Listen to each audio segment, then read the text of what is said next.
Olá, jovens! Eu sou Bruno Gouveia e tá começando mais um episódio de Cabeça de Lab, podcast Luiza Labs do Magalu.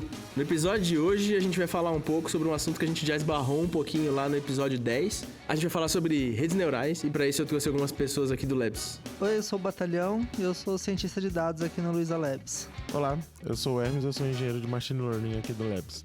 Bom, eu sou o Alan e eu sou o líder do chapter de Data Science aqui do Labs. Boa!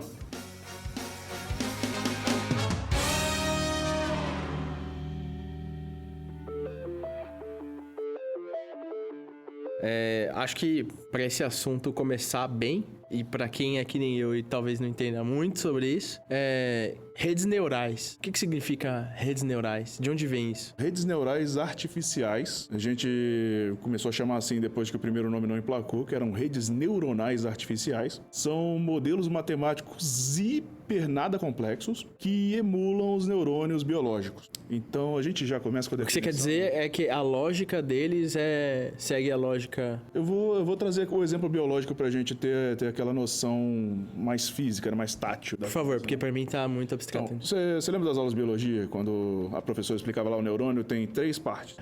O dendrito, que é o bracinho curto, não é o T-Rex, mas é o bracinho menor do neurônio. O corpo, que é a célula, onde você desenha a bolinha que diz que é o núcleo. E tem um bracinho longo, fininho, maior do que os dendritos, chamado axônio. O dendrito, ele recebe sinal de outros neurônios. O axônio, ele pega a informação que aquele neurônio quer passar e passa para os próximos neurônios. Então, ele recebe informação de várias fontes, através dos dendritos, faz algum tipo de processamento no corpo celular e envia esse sinal para o axônio. Perfeito. O Batalhão sintetizou a coisa aqui da forma mais tranquila. Agora vamos para o modelo matemático. Você tem vários sinais de entrada. Cada sinal de entrada está ligado num dendrito, que nada mais é do que um peso, um número qualquer, que define aquele dendrito. E você vai somar todas as multiplicações da entrada com os pesos, ou seja, peso 1 vezes entrada 1, mais peso 2 vezes entrada 2, e assim por diante. Tem um peso livre chamado bias, que o pessoal gosta de botar um sinal 1, que você vai somar um peso livre. E aí você vai passar uma função de ativação em cima dessa somatório, e essa função vai cuspir um número, que é a saída do axônio. O que significa esses números todos? Dados os estímulos, que são as entradas, ela vai ativar ou não ativar, dependendo do somatório final, a nossa saída com a função de ativação, e se ativar vai mandar para fora um sinal mais forte, se não ativar vai mandar um sinal zero, um sinal negativo. Eu gosto muito do exemplo que usa isso como uma máquina de tomada de decisões, né? Então imagina que você quer decidir se vai jogar futebol no domingo ou não. Então isso, se alguém te pergunta, você vai jogar futebol no domingo? Você não vai pensar em um fator, você vai levar em consideração vários fatores. Por exemplo, vai estar chovendo ou vai estar sol? Vão mais pessoas ou vão poucas pessoas? A quadra é cara ou a quadra é barata? Então cada variável dessa de decisão é uma entrada, e baseado numa combinação dessas variáveis que você vai tomar sua decisão de se vai jogar futebol ou se não vai jogar futebol. Então esse é o tipo do processo que o neurônio é uma explicação lúdica do que o neurônio está fazendo. Então você tem os estímulos e você tem a ativação. Os estímulos vai estar chovendo ou vai estar sol, a quadra é barata ou a quadra é cara, e por aí vai. E a ativação do neurônio ou não, então vamos supor, se tiver sol e a quadra for barata e mais alguns outros fatores forem favoráveis também, isso significa que eu vou ativar, ou seja, eu vou jogar futebol no domingo. Acho que o que difere esse tipo de técnica é que eu não preciso explicitar esse tipo de lógica, né? A rede, ela se regula, é isso? Exatamente. Uma maneira da rede se regular, na verdade, esse processo do neurônio, ele já é usado há décadas com o nome de regressão logística, né? Um dos tipos de uso, né? Na verdade, existem vários tipos de neurônio, mas para classificação, um neurônio muito famoso, muito usado, é o neurônio que é, no fundo, uma regressão logística. Então, é comum você ver, assim, jornais mesmo, jornais de grande circulação, não nada especializados de academia, frases do tipo, fumar aumenta 3 vezes o seu risco de câncer de pulmão, ou, assim, geralmente na área de saúde se faz muito, né? Ter tal hábito aumenta X vezes a sua propensão de ter uma certa doença. E, no fundo, são modelos baseados em redes neurais. Então, assim, o peso... Então, na verdade, você tem vários comportamentos ou vários parâmetros sobre a sua saúde, e a saída é a chance de você ter uma certa doença. E aí os pesos dão, assim, uma modelagem de quanto que cada um desses hábitos importa para fazer a doença. Então, assim, se um determinado hábito não tem influência sobre a sua saúde, o peso dele é pequeno. Se determinado hábito tem uma correlação muito grande, por exemplo, fumar e câncer de pulmão, o peso aprendido por esse neurônio vai ter um peso muito grande para a questão do hábito fumar, né? E então, assim, existem técnicas estatísticas já muito bem estabelecidas de décadas de como calcular esses pesos a partir de observações médicas, nesse caso, né? De observações em cima de um grande número de pessoas. Então, basicamente, quando a gente fala que vai criar um modelo, a gente vai criar uma série de regras para regular esses pesos, algo assim? Na verdade, essas regras são aprendidas, e aí que entra o grande lance, né? As redes neurais, elas são uma sub-área do aprendizado de máquina, porque você pode, sim, criar sua própria máquina de regras dizendo quais são os pesos, né? Ou você pode fazer, como é feito estatisticamente, também no universo do machine learning como geral, você pega vários exemplos de estímulo e ativação, ou vários exemplos de entrada e saída, e você apresenta esses exemplos várias vezes para o neurônio. E daí ele vai aprender a importância de cada fator sozinho, sem você ter ditado quais são as regras. Então você vai pegar várias pessoas com várias condições físicas diferentes, ver se elas tiveram câncer ou não, ou sei lá, você vai entrevistar 200, 500, 1000 pessoas sobre se elas vão jogar futebol no domingo ou não, baseado nessas variáveis, e o neurônio vai aprender isso sozinho, sem precisar ditar regra. A gente já está começando a falar de treinamento, né? Mas a gente ainda não definiu exatamente o que é um neurônio. Porque a gente falou dos partes, mas não chegou a falar que, por exemplo, o conhecimento do neurônio, ele é representado pelos pesos dessas entradas. Então, basicamente, o que isso quer dizer? Quer dizer que você treina. O treinamento é basicamente descobrir esses pesos todos, das entradas e do peso livre. E cada vez que você mostrar alguns números para essa rede, ou seja, você pegar o número da entrada X1 e botar lá com o peso W1, e a entrada X2 vezes o peso W2, ele vai tomar uma decisão sobre essas entradas baseada no aprendizado. Um dos melhores exemplos que tem de rede neural, mais simples pelo menos, né, do tempo do Perceptron, que foi uma das primeiras redes neurais que foram criadas, é o exemplo da porta AND, né, a porta E, lógica. O XOR não é, pelo Perceptron, ele não é solúvel, você não consegue resolver. O XOR é exatamente o exemplo que quebrava o Perceptron. Quem quiser depois uma referência sobre coisas da Idade Média, Idade da Pedra, Perceptron é uma boa coisa para pesquisar. Adaline também, Adaline, que escreve, né? Que é um dos primeiros neurônios também baseado em circuitos elétricos. O Perceptron já foi baseado na teoria de neurônios. E aí quando você começa a acrescentar camadas, tem o Madaline, que é o Multi-Adaline, que tentou fazer várias camadas, e o... Cara, deu um branco agora. Bom que a gente... É o Multilayer Perceptron, que traz os Perceptrons em camadas para criar decisões mais complexas. Mas pensa em um neurônio que vai resolver o problema do AND. Ou seja, X1 e X2, as duas entradas, eles podem ser 0 ou 1. E a função de ativação da porta lógica, ela é exatamente a função do degrau. Ou seja, acima de 0 vai sair 1, abaixo de 0 vai sair 0. Como é que a gente treina esse neurônio? Isso é um bom exercício para a gente entender como é que redes neurais podem ser simples nessa questão. Eu não entendi o que é função do degrau. Então, isso significa alguma coisa? Função de degrau é uma função matemática que ela é definida por essa comparação. Qualquer número que entre na função do degrau, se for acima de 0, a saída da função é 1. Se for menor ou igual a 0, é igual a 0. Um arredondador. É um arredondador digital. Entendi. Transforma em 1 ou 0. Ou seja, menor ou igual a 0 é 0, maior que 0 é 1. Eu posso estar errando que esse igual pode estar de um lado ou do outro, mas isso não importa. Mas só para esse exemplo ficar completo, quando você tem essa porta AND, né, essa porta do E,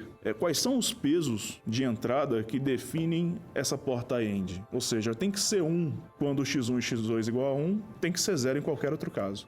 Você vai treinar treinar o seu neurônio com exemplos. E aí a gente falou desse algoritmo lá no episódio 10, o backpropagation, ele vai trazer... Que nessa época não tinha backpropagation, né? Não existia, era aprendizado Hebbiano direto. Era Hebbiano direto. Você mostrava o exemplo e aí ele usava a força do... Legal deixar pro pessoal pesquisar depois. Hebbiano escreve que nem Hebb, tá? H-E com 2 Bs? Ou com B só, não lembro. Eu acho que se você escrever errado, o Google vai te ajudar. Isso, procura sobre aprendizado Hebbiano. Se aparecer a Hebb, você escreveu errado. Inclusive usando uma rede neural para isso. Então, basicamente, se o peso for, por exemplo, 0,5 para cada entrada, ele só soma... Aliás, bota o peso livre, o bias, igual a -1 e as entradas igual a 0,6. Então, se for 1 nas duas, quando soma com o bias, vai dar uma entrada positiva. Então, vai dar 1. O que é bias nesse caso? No neurônio é o peso livre. É um peso que você não tem entrada associada. Então, você vai somar a multiplicação de todos os pesos com todas as entradas, mais esse peso livre, que ele é descoberto também pelo algoritmo de aprendizado. Acho que, por exemplo, eu dei o exemplo anterior ali do caso de médico, de, por exemplo,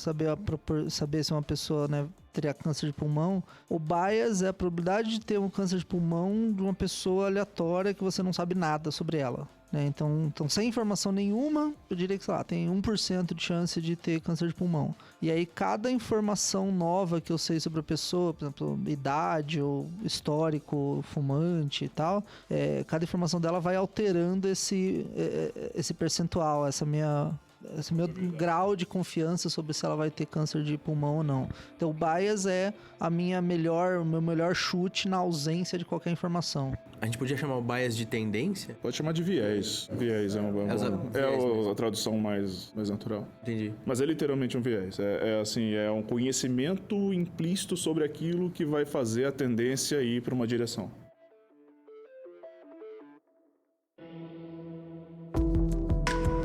Então vamos lá.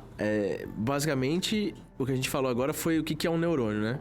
E um neurônio aqui, vamos ver se eu entendi certo, quando você coloca uma informação, você pode receber de entradas diferentes e você consegue fazer com que esse neurônio aprenda baseado nessas entradas, dando uma saída, uma ou duas saídas. O que é aprendizado? Né? A gente vai explicar um pouco melhor depois, mas como é que o neurônio aprende? Você tem um modelo de machine learning que é o aprendizado supervisionado. Então, você mostra para o neurônio algumas entradas. Cada entrada tem uma saída esperada, ou seja, você sabe qual é o resultado daquele processamento. Quando você passa as entradas para o seu neurônio não treinado, ele vai cuspir uma informação, uma saída prevista aleatória. Você compara isso com a saída esperada e aí você vai calcular um erro. Esse erro é utilizado para recalcular os pesos da entrada, de forma que quando aquela entrada vier de novo, ele vai dar uma resposta mais próxima da correta. Então, isso é aprendizado para machine learning, aprendizado supervisionado, né? Isso tudo entra como se você estivesse jogando um jogo com o modelo, com essa inteligência artificial, e a regra do jogo é que ela ganha pontos se ela acertar os exemplos, né? Então, no aprendizado supervisionado, você tem os exemplos, né? Você já sabe quais são, né? O resultado esperado, e cada vez que ela acerta, ela ganha alguns pontos, cada vez que ela erra, ela perde pontos. É um trabalho importante do Data Science também definir qual vai ser essa regra, né? Porque se essa regra for mal definida, pode ter modelos que não fazem nenhum sentido. Mas aí ela vai buscar para alterar aqueles pesos dos neurônios, alterar, né, alguns parâmetros que ela pode alterar para ficar boa nesse jogo, né? E conseguir marcar muitos pontos nisso. Eu gosto bastante de usar analogias, né? Eu acho que eu sou o cara das analogias, né? Então, é como se o neurônio estivesse jogando um jogo de tá quente, tá frio. Né? Ele vai tentando ali algumas combinações de pesos, de viés e tudo, e aí você vai dizendo pra ele, tá quente, tá frio. Se o resultado estiver muito longe do resultado correto, você vai dizendo, tá frio, e à medida que ele vai chegando perto do resultado correto, você vai falando, tá quente, tá muito quente, tá quentíssimo. E você quer um modelo que ele chegue nesse ponto de tá quentíssimo, e aí ele já tá treinado, você desliga o treinamento e bota ele para funcionar na vida real. Entendi. Sim, você congela o treinamento e aqueles pesos aprendidos, eles generalizam a informação. Então é como se você representasse todo o conhecimento sobre o assunto naquele conjunto de parâmetros aprendidos. Em vez de você ter uma porrada de código escrevendo if, isso, aquilo, in, select case, você tem uns modelos lá que sabem comparar uma entrada, converter para um modelo E matemático. esses modelos são números. São, assim, um neurônio é representado por uma linha de números. Entendi. Cada um associado a uma entrada do neurônio, mais o peso livre. Nesses modelos, assim, por exemplo, você poderia, cheio de ifs e elses, assim, você tem algumas questões, por exemplo, idade, né? Algumas variáveis que são numéricas. Então você poderia fazer idade menor do que 20, ou idade menor do que 40, ou idade maior que 50. O que você vai colocar no if? Então, assim, por exemplo, existe um outro modelo de data science que é árvores de decisão, random forest, que eles, na verdade, vão descobrir os melhores ifs para classificar o seu dado. Então, na verdade, você tem alguma feature, por exemplo, ser jovem é bom, sei lá, para receber crédito de banco, whatever, ou seja, jovem é ruim. Por exemplo, o que é jovem? É 20, é 40, é 60? Então, por exemplo, você deixa isso livre e aí o modelo vai tentar buscar essa melhor definição, qual é o melhor if para colocar ali. Nesse caso, isso poderia dar problema, né? Por exemplo, aqueles problemas que a gente viu da Apple lá com análise de crédito.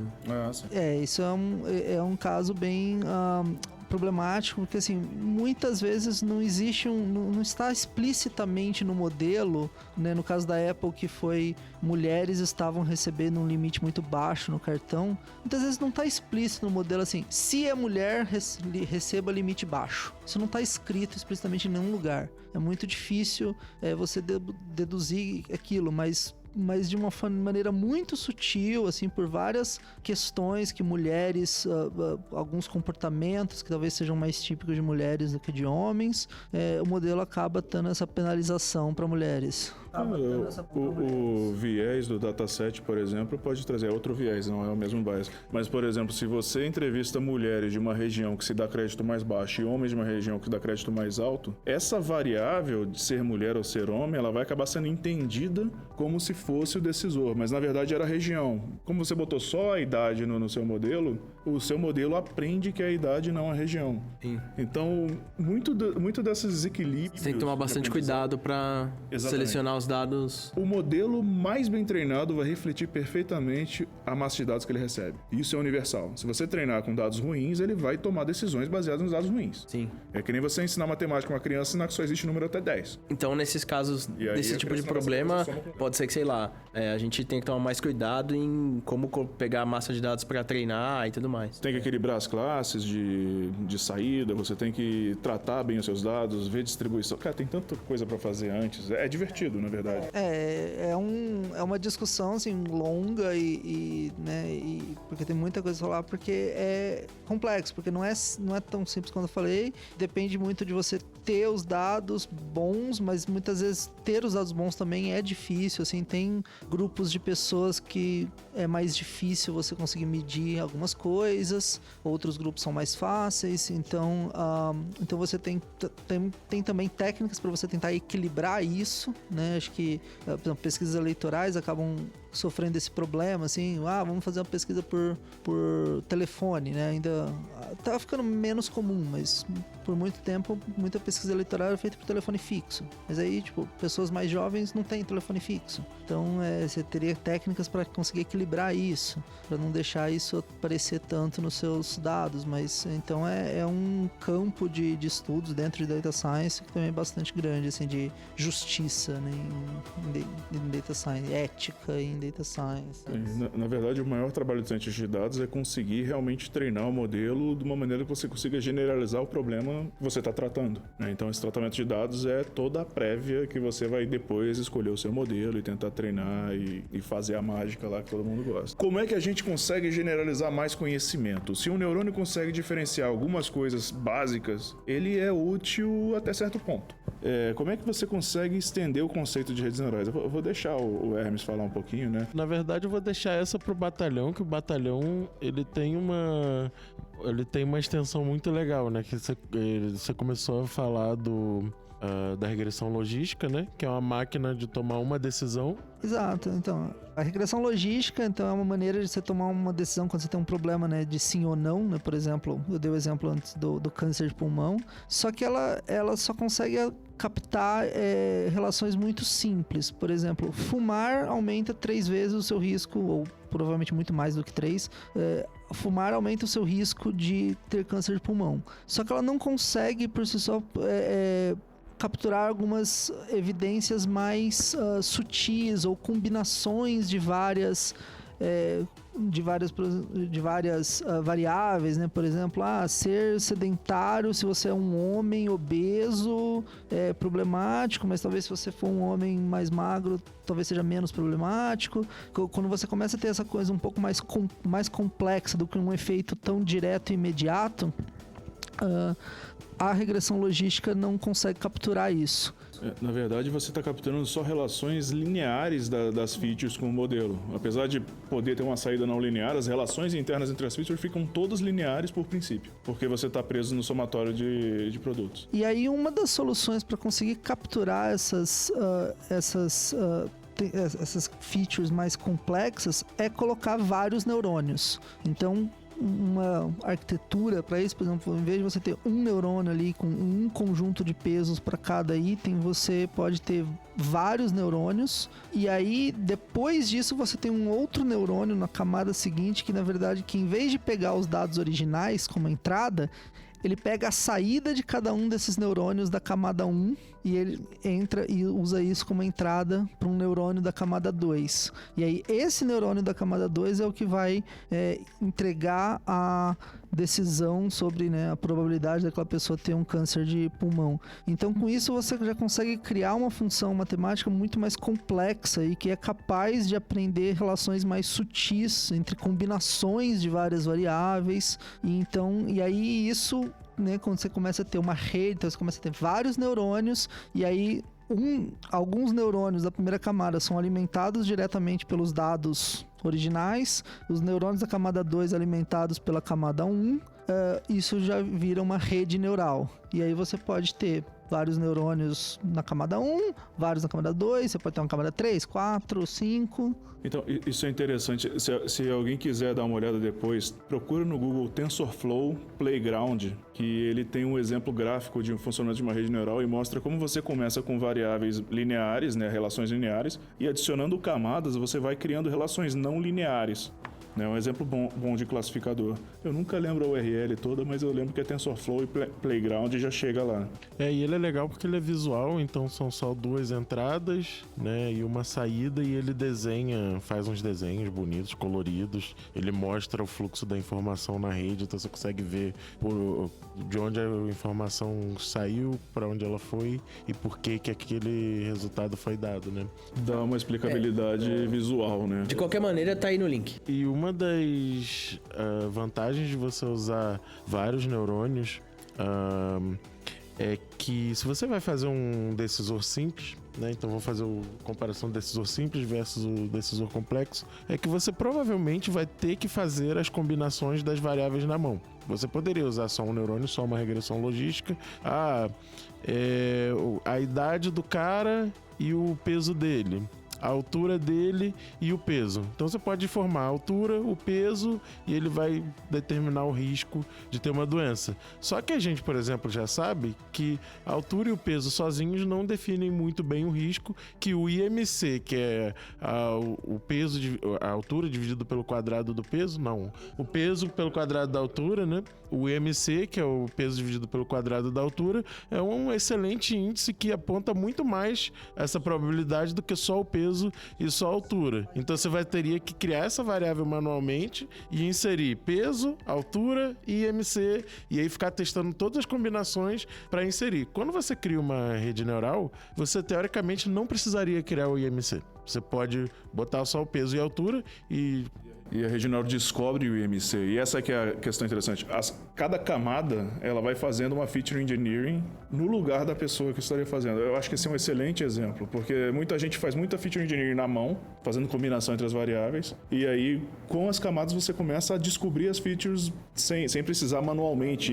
Então, isso que você falou, por exemplo, poderia ser descoberto através disso. A própria rede aprenderia isso. Ela aprenderia a relação entre o peso e a altura sozinha, você não ia de tanto enxergar vários resultados. Assim, a gente sabe que a rede neural não sabe se explicar, mas a gente, de fazer vários testes, botar em laboratório, descobre que, na verdade, ela internamente, se ela soubesse se explicar, ela falaria isso. Fala, nossa, olha, eu descobri que, na verdade, se você pegar esse peso aqui e dividir pelo quadrado da altura, e você vai ter um indicador muito maior dessa doença. Isso tem uma importância muito grande. Mas a gente sabe que ela chega nessa conclusão sozinha. E como que você debuga um treco desse? Você não debuga. Não debuga. Tem técnicas que surgiram, né? Que agora a gente consegue explicar um pouco mais as entradas com as saídas. Tem o SHAP, né? Que o pessoal está usando bastante. O Lime, que é mais antigo também. Mas o problema da rede neural às vezes ela não chega nessa relação. Ela vai descobrir um outro IMC, um outro cálculo que chega na mesma conclusão. Então, a grande questão da rede neural, e por isso muita gente tem medo dela, é porque ela descobre soluções que nenhum ser humano concebeu. Porque ela está no espaço matemático ali, interagindo com as saídas, e uma hora, dependendo da inicialização, de como os dados foram dados, de qual algoritmo de aprendizado foi utilizado, né? Existem vários algoritmos de aprendizado, a maioria baseado em gradiente, o backpropagation entre eles. Mas a questão é que ela pode chegar numa solução muito boa que, sei lá, faz o inverso de IMC, por exemplo, e essa relação é o suficiente para explicar a doença, ou, sei lá, consegue eliminar o peso e só com a altura consegue dizer alguma doença. Eu acho que outra limitação disso, de você criar features na mão, é que você acaba criando features simples, né? Por exemplo, o IMC, ele foi criado também com o grande objetivo de ser um número simples de ser calculado por pessoas não técnicas também, e de alguma maneira dar uma certa medida de níveis de peso ideal, obesidade. Hoje, assim, justamente por ter técnicas mais avançadas, assim, sabe-se várias deficiências, né? Vários pontos negativos de usar o IMC como um número, assim, estou abaixo de 25, estou saudável, estou acima de 25, estou sobrepeso, ou obesidade, ou whatever. Então, assim, ele é apenas um número. Então, a rede neural, ela poderia descobrir uma relação muito mais complexa entre peso e altura, e ela também poderia incluir outras medidas corporais, sei lá, percentual de gordura no corpo, algumas outras, até o histórico seu de peso ao longo dos anos. Então você não fica limitado a ter que ter uma fórmula muito simples, fácil de calcular e fácil de decorar, e então isso te permite, né? E aí o problema disso, a questão da explicabilidade, é que muitas vezes é difícil.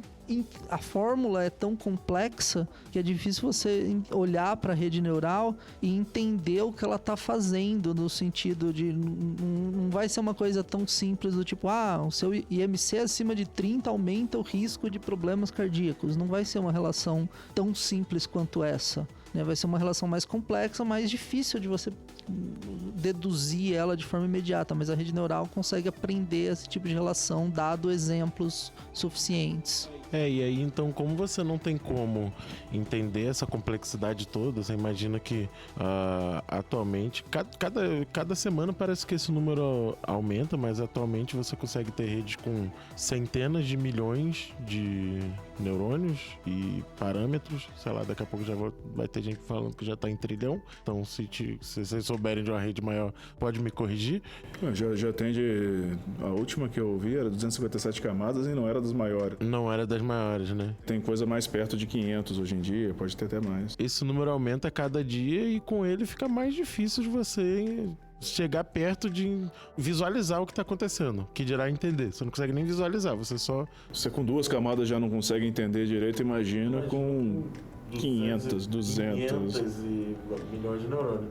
Então, o recurso que a gente acaba utilizando é a validação. Então, a gente treina elas com um grupo de treino, né? Vamos supor que esse é um grupo de controle. E aí depois a gente tem que validar esse modelo. Como é que a gente valida? A validação, ela pode ser tanto com um pedaço do dado que você usou, essa é uma validação boa, mas no geral você vai debugar, vamos dizer assim, quando você começar a usar ela em situações que vamos dizer assim, em voo livre, né? Você vai treinar, você treinou, validou com um pedaço do dado, falou, pô, ela se comportou legal com dados que ela nunca viu, né? Então você sabe que ela tá legal e aí você deixa ela usando. Eventualmente ela vai começar a tomar algumas decisões, assim, especialmente em casos particulares, que são muito raros, muito difíceis, e aí você vai entender o comportamento dela pelo resultado que ela tá te trazendo e não pela lógica que ela tá usando. Isso traz uma resposta à tua pergunta inicial, como é que você debuga uma rede neural. Você pode ter uma base de testes que você entende muito bem aquela base, você sabe o que cada elemento daquela base quer dizer, e você testa a sua rede neural nessa base. Você roda com aqueles elementos de teste, vê os resultados e vê, cara, ela tá acertando mais nessa galera aqui que é mais alta. Ela tá acertando mais nesse cara aqui que, pô, faz parte do bairro tal. E assim, é uma das maneiras. É uma coisa que eu costumo dizer bastante, debugar o algoritmo de machine learning, principalmente os algoritmos já treinados em produção, é extremamente mais difícil do que debugar um software que é determinístico, né? Porque basicamente você não conhece os estados internos da rede neural. Então você vai ter que fazer basicamente um backtracking das hipóteses que geraram aquela rede neural. Então vira um trabalho de investigação mais interessante, um pouco mais difícil, porque você não inspeciona código. Se você quiser inspecionar, basicamente você vai inspecionar milhões de contas matemáticas super simples que você não consegue tabelar aquilo e mostrar isso aqui é um if, isso aqui é um else, isso aqui é... E aí o máximo que você tem de corrigir o código seriam algumas diretrizes, como, eu sei que se está acontecendo esse tipo de erro mais voltado para aqui, eu posso adicionar mais neurônio, ou eu posso remover alguns neurônios, eu posso adicionar alguns recursos de treinamento diferentes. Então, voltando àquilo que o Batalhão falou mais cedo, né, que é qual o método que você vai usar para a sua rede aprender alguma coisa. Então você pode, esse método que eu usei não deu muito certo, vamos supor, o método tá quente, tá frio, então vamos usar um método diferente, vamos usar o método, sei lá, do pique-esconde, que ele vai andar aleatoriamente até achar e acabou. Eu cheguei a falar para vocês, né, o que eu mais usava em processamento de imagem com MATLAB lá em 1900 e não sei quanto, era o Train RP, era um algoritmo que pegava só a direção do gradiente, ou seja, a direção que você deveria mudar todos os pesos da sua rede, e você mudava um valor fixo para lá. E aquilo geralmente funcionava muito bem e treinava extremamente rápido, ou seja, era uma rede neural gigantesca, para a época, né, pelo menos, tinha, sei lá, uns 340 neurônios na época, hoje em dia isso é pequenininho, mas... E só na direção do erro onde você deveria corrigir, você conseguia acertos gigantescos. Dependia muito de feature engineering, cara. Mas é interessante, né, que às vezes os algoritmos mais simples já conseguem treinar de uma maneira legal, e quantos mais complexos, às vezes chegam numa região estranha que não consegue convergência decente. No nosso papo até aqui a gente ficou muito na questão da rede neural de classificação, que é um problema em que eu tenho uma alternativa sim ou não, né? Eu citei aqui o exemplo de doença, mas exemplos, né? Você citou o exemplo da Apple. Na verdade, o exemplo da Apple já seria um exemplo de regressão. Então, quanto de crédito eu devo dar para a pessoa, né? Eu posso ter também uma pergunta de classificação relacionada a isso, devo dar crédito para essa pessoa? Tipo, essa pessoa está pedindo tanto de empréstimo, devo aprovar esse empréstimo ou não? Sim ou não? Isso é classificação. Classificação também pode ser com várias classes, né? Por exemplo, eu tenho uma letra, né? Uma placa de carro, por exemplo, eu quero reconhecer a partir da imagem de uma foto de uma placa de carro qual é a letra, as 3 letras ali da placa do carro, né? Então pode ser A, B, C, então em vez de ser só 0, 1, pode ter 26 valores nesse caso. Geralmente nesse caso você pega a probabilidade de ser uma das 26, né? Você pega uma probabilidade para cada uma.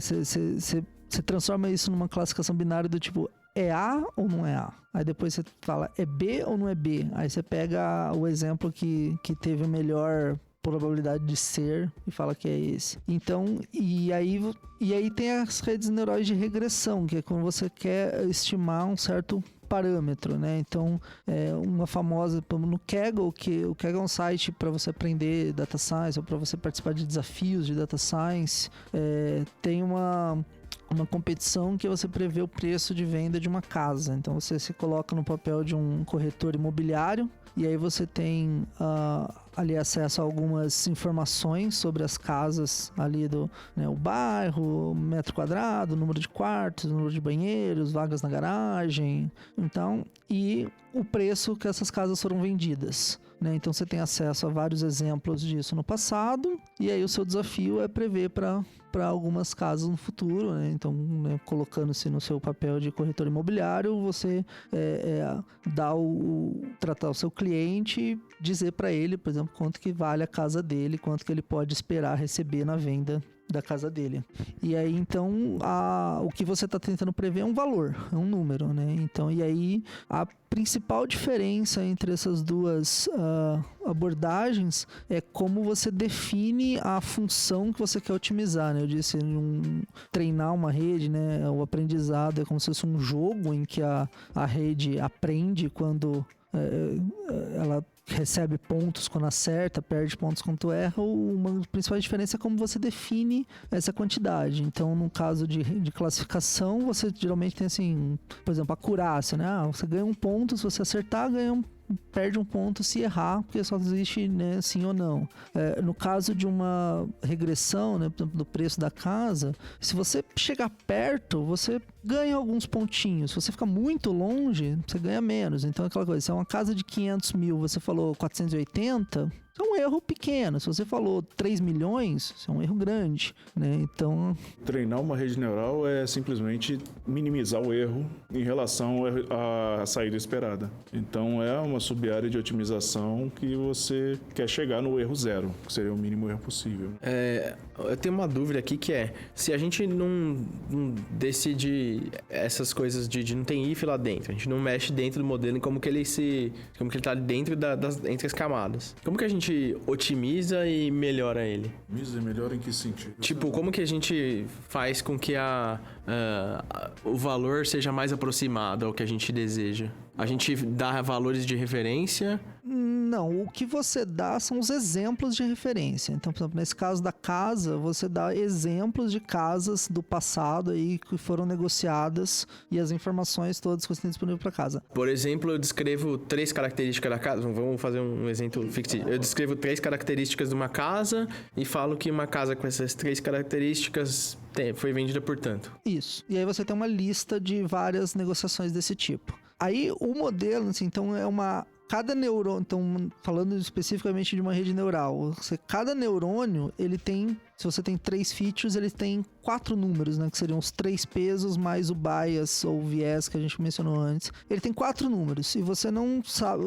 e eles são, inicialmente eles assumem valores aleatórios, só que na verdade você não tem só um neurônio, você tem vários neurônios, cada neurônio tem 4 números. A partir desses 4 números, ele chega, 4 números para cada neurônio, ele chega numa resposta. E aí, dependendo se essa resposta foi... Então ele pega, na hora do treinamento, ele pega um caso de exemplo. Ele pega uma casa específica, passa essa casa, né, pela rede, né, pelos neurônios todos, pega a resposta final. E aí ele vê, a resposta final foi 3 milhões, mas o exemplo, na verdade, era 500 mil. Então ele fala, putz, fui muito longe. Aí ele altera os pesos dele de uma maneira a tentar se aproximar de que aquele exemplo fosse 500 mil.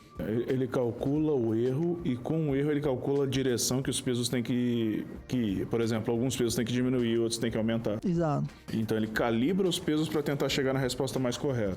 Aí ele pega outro exemplo e repete. Aí ele vai pegando cada exemplo do treino e vai repetindo isso. E aí até que ele chega num momento em que ele fala, ok, acho que já olhei exemplos suficientes e não tá mais mexendo, acho que cheguei num conjunto de parâmetros meio que tá o melhor possível, né? Então assim, não consigo melhorar mais do que isso. E aí é quando o treinamento acaba. E aí assim, existem algoritmos prontos hoje, então assim, existem cientistas de dados, que mais acadêmicos, mas não necessariamente em universidades, às vezes também em grandes empresas, mas pensando nessa questão de otimizar esses algoritmos para que eles sejam mais robustos numericamente, mais eficientes computacionalmente. E tem, mas mesmo para um praticante menos especializado, esses modelos estão disponíveis em pacotes com você chamar uma linha de código, falar fit, né?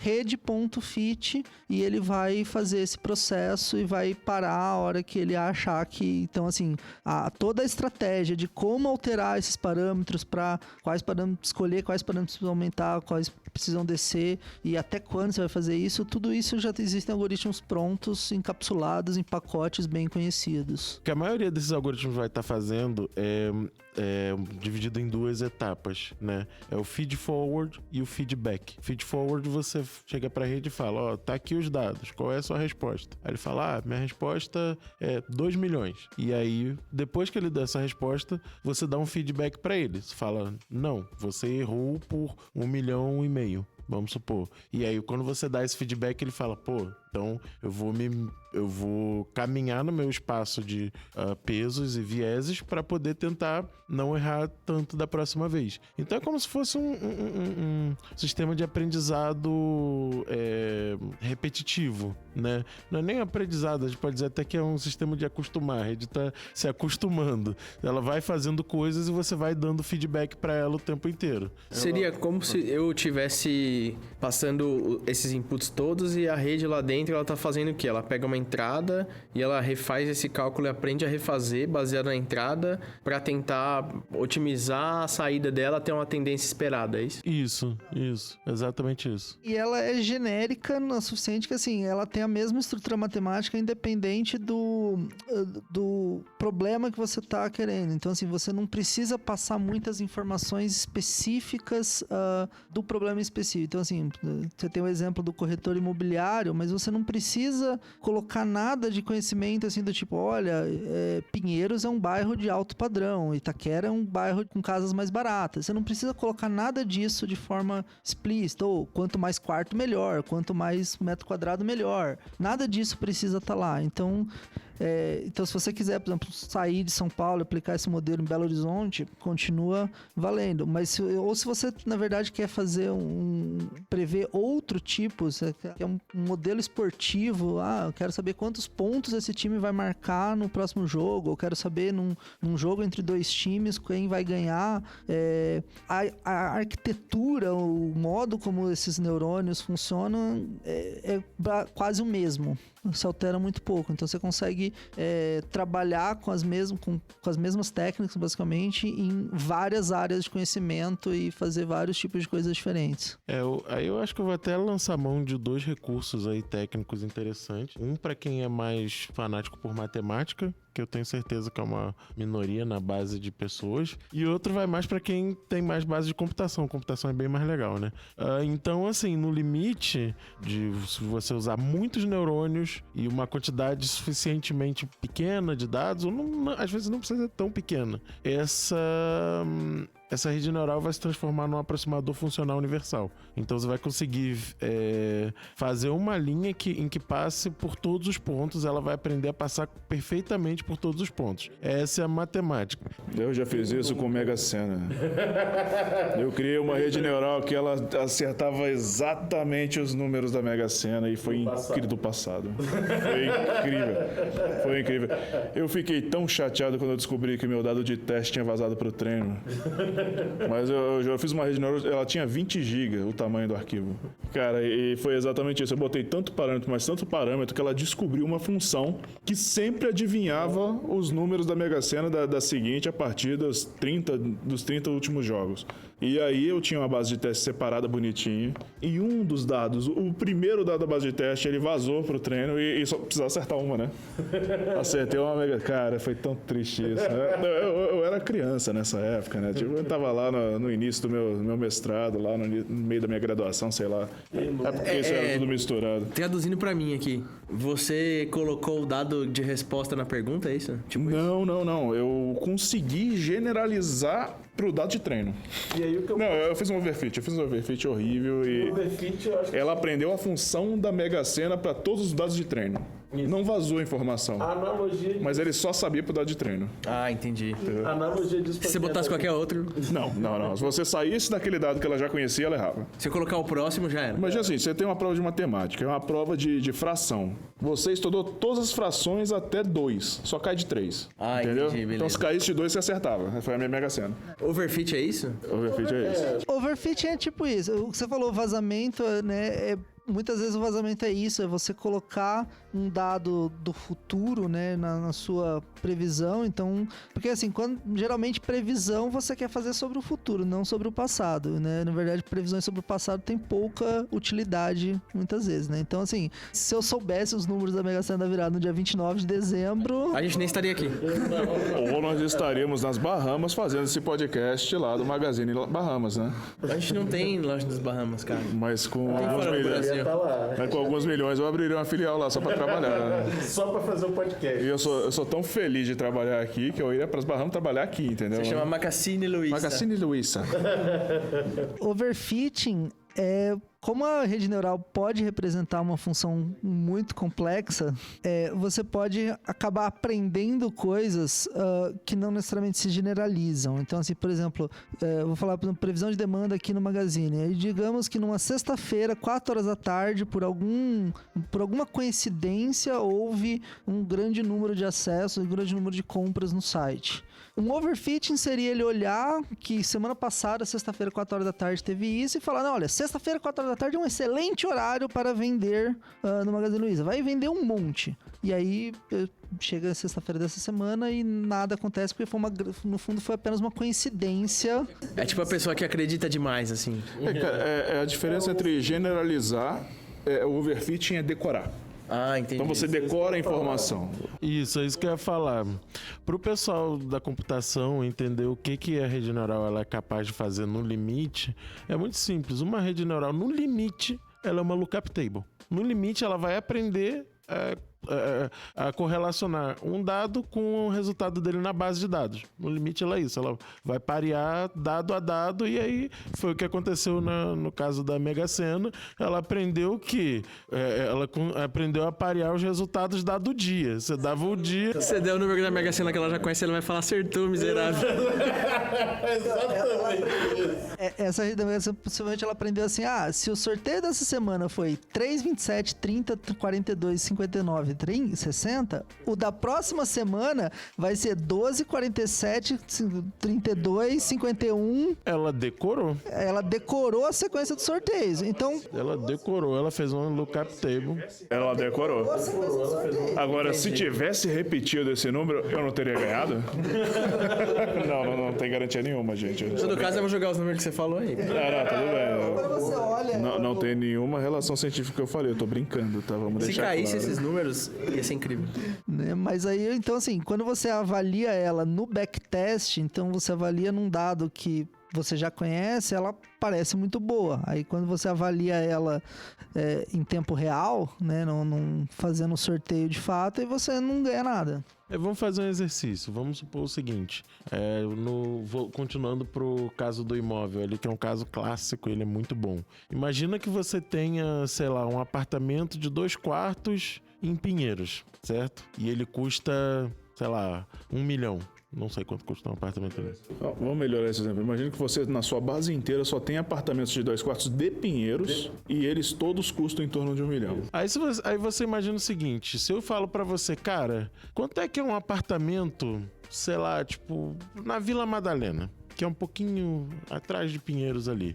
Você, mesmo que eu tenha te falado vários apartamentos que custaram 1 milhão, 2 milhões por aí, você sabe que nessa distância, mais ou menos, eles vão custar um pouco parecido com os bairros. Como os bairros são próximos, você consegue fazer uma inferência que, já que eles são próximos, o preço deve ser mais ou menos em torno, pode ser um pouquinho menos, ou como pode ser um pouquinho mais. Se você apresenta uma rede que não que tenha atingido o overfit, se você só treinou com apartamento de 2 quartos de Pinheiros, você falar apartamento de 3 quartos em Pinheiros, ele não sabe dizer. Se botar apartamento de 2 quartos, sei lá, 500 metros de Pinheiros ali na Vila Madalena, ele também não vai saber dizer. Então esse é o problema. Acho que é mais complexo do que isso. Se você treinou só com apartamento de 2 quartos de Pinheiros e todos eles custam 1 milhão, e ele nunca viu um apartamento, sei lá, Grajaú, que deve custar bem menos de 1 milhão, tem 2 quartos, é 1 milhão. O overfit, geralmente, ele generaliza errado a informação, ele decora a informação. Entendi. Então, ele vai aprender um padrão que não é o genérico, ou seja, ele vai chutar 2 quartos, 1 milhão, independente de onde é. Eu acho que é mais essa a ideia. Porque o problema da rede neural é exatamente isso. Quando ela não sabe que ela não sabe. E Ela sempre vai dar uma resposta. E às vezes essa resposta não tem nada a ver com a realidade. Então, isso talvez seja uma das coisas mais assustadoras de você treinar algoritmo de machine learning, né? Cara, eles vão responder. E se você treinou com os dados errados, se você treinou com dado incompleto, ele vai responder alguma coisa que ninguém espera e normalmente está errado. Saquei. A não ser que generalize a informação e descubra que realmente, por algum motivo, 2 quartos custa 1 milhão para sempre, aí, sei lá, pode ser. Depende da realidade, né?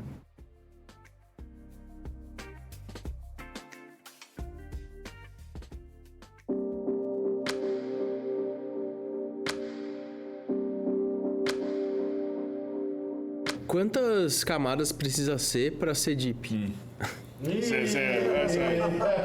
Vamos tratar? Vai começar a treta, agora sim, esse é o momento. Eu joguei uma faca em cima da mesa. Então, eu começo ou você começa? Você pode começar.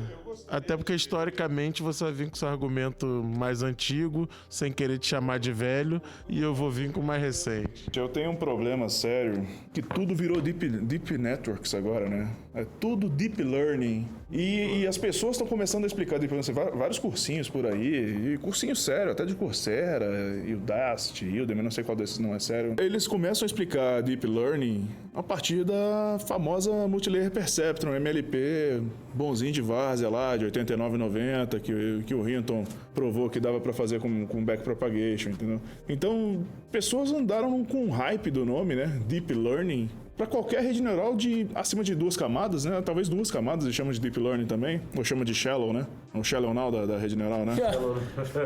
Não existe convenção, na verdade, não existe ninguém que chegou assim, tipo, vamos juntar aí, vamos dizer o que é Deep, o que é Shallow. O que eles falam é o seguinte, se você tem uma arquitetura de neurônios artificiais que tenha uma camada escondida, ou seja, uma camada além da camada de entrada e a de saída, uma camada ali no meio, isso é Shallow. 2, teoricamente, não é shallow, né? Então já começa a ser deep. Então 2 ou mais é deep porque já existe um nome para que tem uma camada que é o MLP ou coisa do tipo. Inclusive o Hayek em 2001, o livro referente de redes neurais, falava: você pode generalizar qualquer número de camadas de redes neurais MLP para 2, uma escondida e uma de saída. E a ideia é que se você aumentar tanto o número de camadas, você não está gerando mais complexidade. E você normalmente também aumenta a chance do seu gradiente não chegar na sua entrada, né? A gente pode entrar nessa parte de aprendizado depois. E MLP?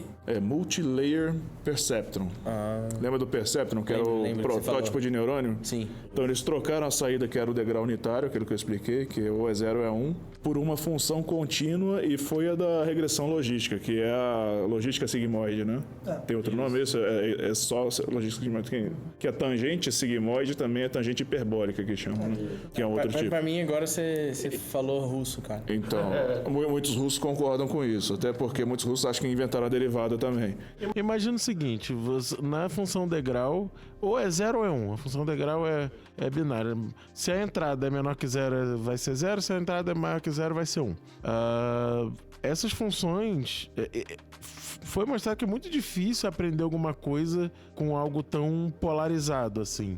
Então começaram a botar funções de transição suave. Então acho que funções contínuas. Imagina que, de modo geral, uma função que ou é 0 ou é 1, uma função degrau, é um if, certo? Você pode substituir por um if e, na verdade, você vai implementar ela como um if. Não existe outra forma de implementar. Então, só que você não vai conseguir aprender tantos ifs. E essa é a questão. O que o pessoal faz é o seguinte. É uma função que, tipo, se a entrada é muito baixa, vai ser 0. Se a entrada é muito alta, vai ser 1. Se ela estiver ali no meio do caminho, ele vai ter essa transição suave. Então, no 0, por exemplo, ele vai dizer meio, né? Tipo, qual é, sei lá...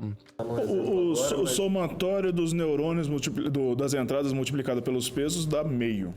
A saída do neurônio é 0. Deu 0. E aí a saída do neurônio é meio. Tipo, então tem 50% de chance de eu jogar futebol, 50% de chance de eu não jogar. Tipo. Se o somatório der menos 100, vai para 0. Se o somatório der mais 100, vai para 1. Se o somatório der 15, vai dar 0,7. Imagina o seguinte, vamos fazer o problema do futebol. Imagina que você está avaliando o custo da quadra, custo do aluguel da quadra. Então, se o custo do aluguel da quadra for muito baixo, com certeza você vai jogar. Você só está avaliando isso porque você tem ali um orçamento, né? E se o custo do aluguel da quadra for muito alto, você não vai jogar. Agora, se for, sei lá, R$10, cara, é 90% de chance de eu jogar no domingo. Pô, R$10 vou lá e boto. Se for R$50, R$50 não sei. Eu diria aí meio a meio. Talvez eu jogue, talvez eu não jogue. Se for R$100, cara, só, se eu tiver muito afim que eu vou pagar R$100. Vou dizer 90% de chance de eu querer entrar nessa quadra aí. Eu queria voltar na questão do DEEP. Por que o pessoal começou com esse nome de DEEP? Eu tenho uma hipótese, tá? É uma opinião forte, inclusive, que o Hinton, lá para 2012, lançou aquele curso dele lá no Coursera, né? Falando de Deep Networks, né? Era Neural Networks for Machine Learning, o curso. E ele introduziu o conceito de Deep Belief Networks, que era uma coisa baseada em máquina de Boltzmann restrita, que era um outro tipo de rede neural mais complexo do que esse que a gente está falando. E, cara, fez um sucesso, mas o negócio era difícil pra caramba, a matemática era mais complicada do que a galera tá acostumada. E a galera não gostou de usar o que ele criou, que acabou virando o autoencoder, que ninguém usa mais, né? Só o pessoal mais raiz mesmo, o pessoal que curte, usa essa parada por diversão. O Batalhão já usou também, que eu sei. E o Hermes também. Todo mundo aqui já usou. E você tem que usar, é bom. Dá uma onda legal. Usar RBM é outra coisa, cara. É outra você vai começar a usar isso como uma religião, que você tem que ter uma deep belief, você tem que ter uma crença profunda que essa rede vai funcionar.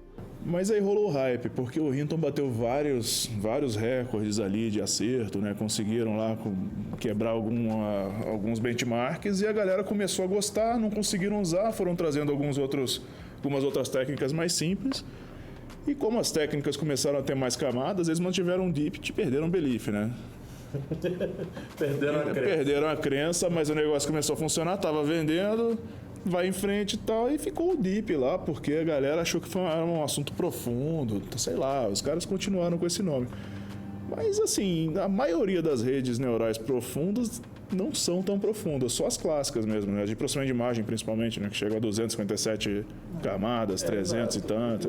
Então, acho que o exemplo de processamento de imagem é bem clássico, assim, bem importante, porque aí, né, 257 camadas, ou pelo menos algumas centenas de camadas aí, varia bastante, mas vão ser pelo menos 50, assim, então não vai ser 1, 2, então assim, se existe um debate se 2 camadas, 3 camadas já conta como deep, acho que já não existe o debate se 50 conta como deep. E, então, o processamento de imagem seria, por exemplo, detecção de rosto. Por exemplo, existe um rosto humano nessa imagem, sim ou não, né? Para cair num exemplo de classificação, né? Sim ou não. E acho que uma diferença fundamental de processamento de imagem para os outros exemplos que a gente deu anteriormente é que são muito mais features, então assim, cada imagem tem milhões de pixels, só que cada um dessas features individualmente ela é muito pouco explicativa. Então assim, acho que a gente começou dando exemplo ali de um problema de saúde, um câncer e tal.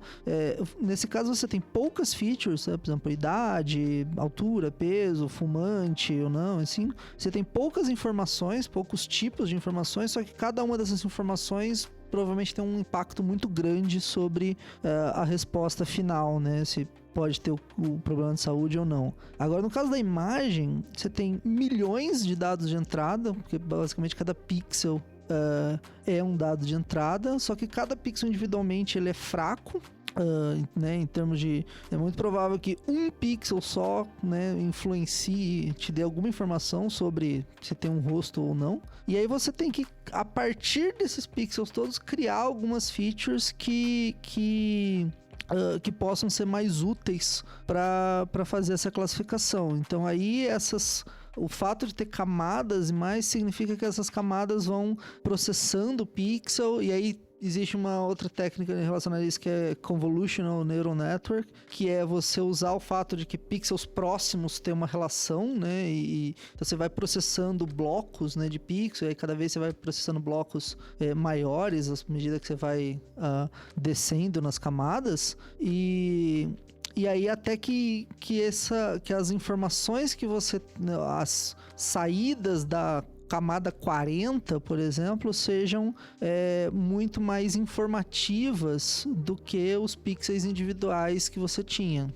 Tem uma questão interessante que fizeram alguns estudos, né, tentando ver as camadas, que os neurônios de cada camada, da mais inicial até a mais profunda, eles vão sendo ativados por coisas diferentes. Os neurônios da primeira camada, por exemplo, qualquer reta num ângulo, corner, né, um cantinho, um formato de círculo ativa o neurônio. Quando você vai andando na direção da profundidade da rede, os neurônios ativam por olho, orelha, rosto inteiro. Mais pra frente vai começando a pegar a pessoa de terno, pessoa sem terno, pessoa de saia.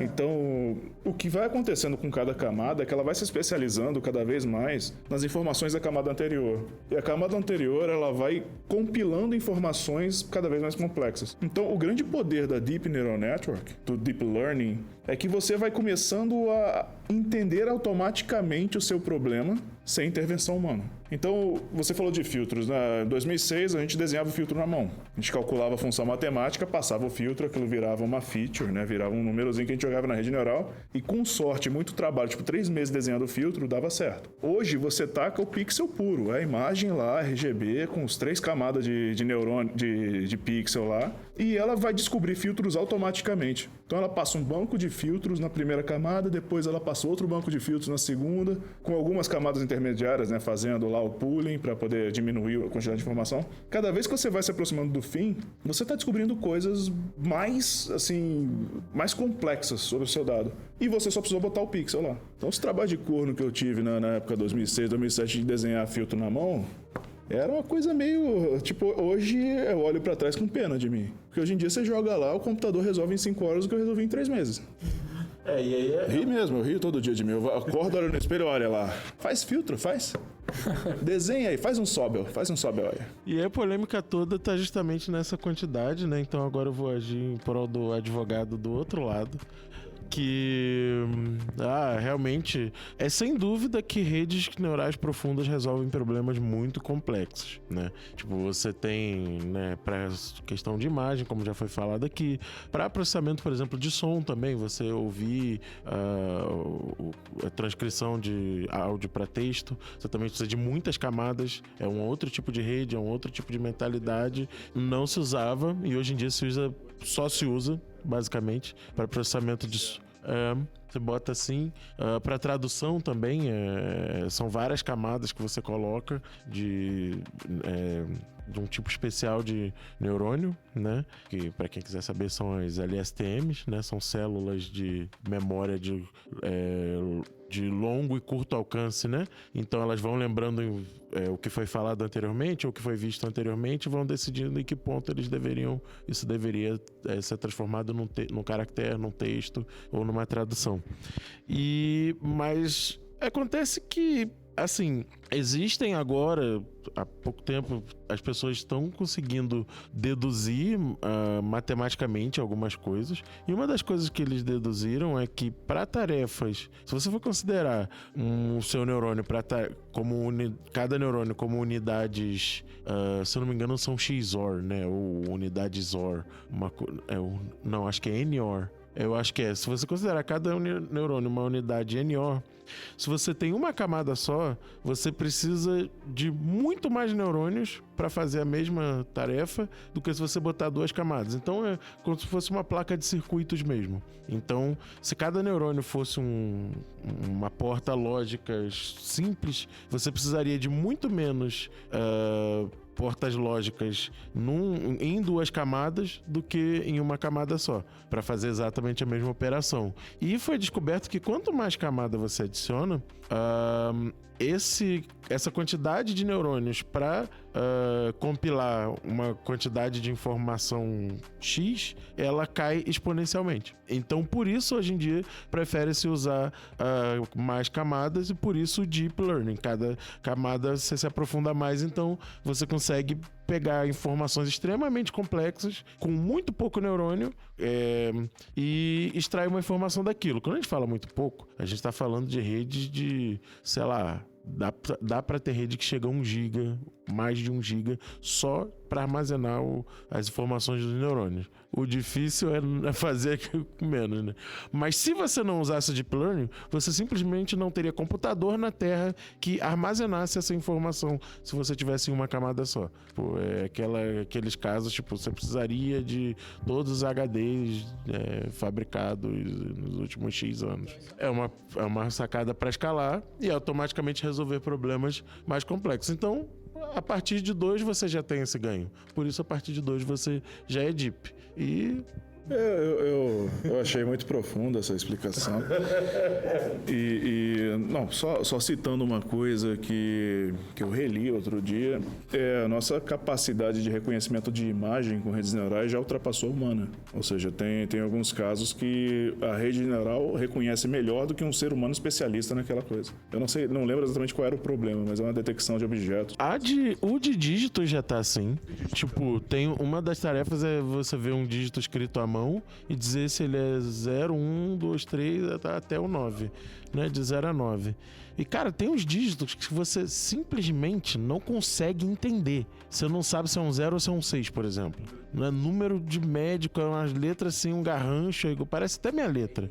E aí tem rede que já resolve isso. Tem gente que já resolve. Ela sabe o que o cara queria escrever baseado em outras coisas que a gente não tá conseguindo entender. Aí ele sabe se é um 0 ou se é um 6 baseado em sei lá o que ela aprendeu, que ela não consegue explicar pra gente.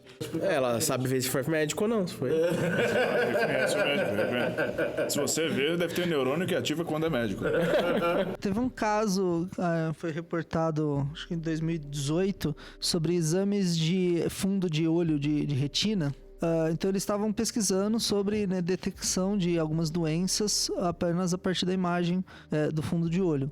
E aí eles resolveram treinar uma rede neural para decidir se aquela imagem veio de um homem ou de uma mulher.